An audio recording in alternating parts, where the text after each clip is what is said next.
Hi, everyone, and welcome to the channel. I'm working on the next set of practical hands-on application videos, but I wanted to do something a little bit different today.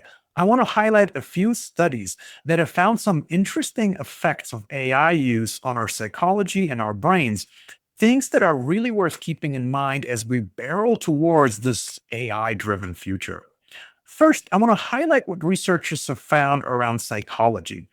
People are starting to form emotional and spiritual connections with AI tools, and not just the tools designed to replicate or mimic humans like virtual partners, but the kind of AI chatbots that many of us use day to day.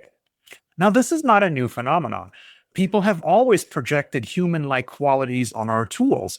After all, some people name or talk to their cars. In the technology space, a great example of this is the ELIZA effect. In the 1960s, scientists developed a very simple text based program that people could interact with. And even though this was very primitive by today's standards and could only really react and repeat back what was told, people still felt that this tool understood them. They felt like they were making a connection with it. The danger today, of course, is that the tools we use now are far more advanced and far more sophisticated. These large language models, the chatbots that we use, they sound thoughtful, they sound fluent. But it's important to note that they're not self aware like we are. They don't have emotions. They cannot build the kind of connections with us that we build with other people. Researchers have also found that more people are becoming more emotionally dependent on these AI tools. And this is disrupting grieving. It's deepening social and spiritual isolation, and in some cases, even replacing relationships.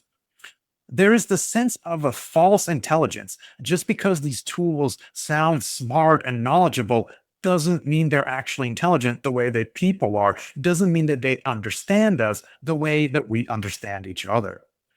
So the bottom line is it's perfectly fine to enjoy your interaction with these tools, but it's also important that all of us set boundaries, that we remember that these are tools, these are not people, they're not companions. And maybe we should spend some time thinking about what type of interactions are acceptable for us, for our teams, and maybe for society as a whole. The second topic I would like to explore is the neurological and cognitive impact of AI use. A recent study by MIT and Time found that there were some interesting changes taking place in people's brains when they were using AI. In this study, they split people up into different groups. Some people were told to write essays using ChatGPT, others were asked to write them using search engines, and others were told you can only rely on your brain. Researchers found that those who used ChatGPT had less alpha and brainwave activity. This is associated with focus, with critical thinking, and with creativity. Participants who used AI frequently also showed reduced neural engagement. They relied more on copy paste. They wrote shorter papers, and their work was deemed not as creative, not as original. They also felt less ownership of the work, which shouldn't be surprising since, after all, a lot of their work was actually generated by a tool. Over time, researchers also found something called cognitive offloading. And this is what happens when our brain passes on our tasks, offloads our tasks, or transfers our tasks to a tool. In other words, we stop thinking critically, we start relying on tools to think critically for us. And this has raised some interesting concerns about the long term implications. Because if scientists found these impacts in these short experiments, it's a valid question to ask, how is this impacting our brains in the long run? Is it possibly reinforcing lazy thinking? Is it making our thinking more shallow or less critical?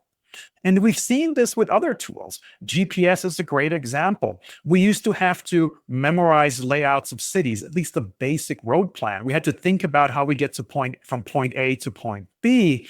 And if there was traffic or road work along the way, we had to think about how to navigate that. We had to come up with our own solutions.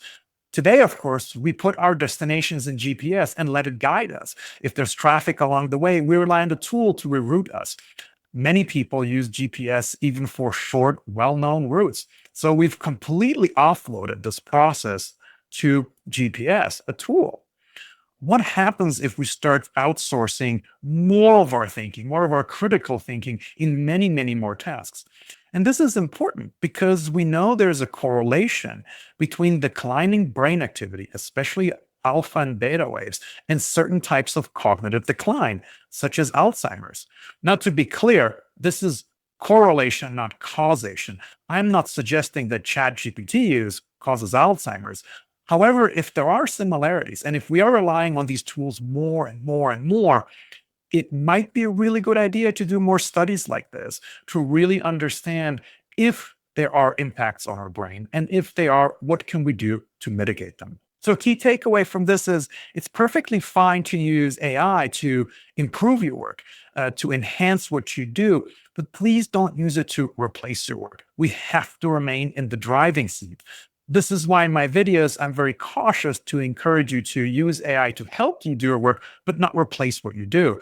For example, write your own memos and then use AI to help you with the editing process. If you use Notebook LM to compare different documents, don't just take its output for granted, but read those articles on your own, not just to validate the output from the AI, but also to engage your own critical thinking skills and come up with your own original conclusions. So, what do you think about this? Is this something that we should be worried about? If so, what should we do about this as individuals, as managers, and as society as a whole? I will keep an eye out for more of this kind of research, and we'll do short videos like this just to highlight the latest findings and how AI might be impacting us and our society in general. As always, if you've enjoyed this video, consider liking and subscribing. Thank you so much for watching, and I'll see you next time.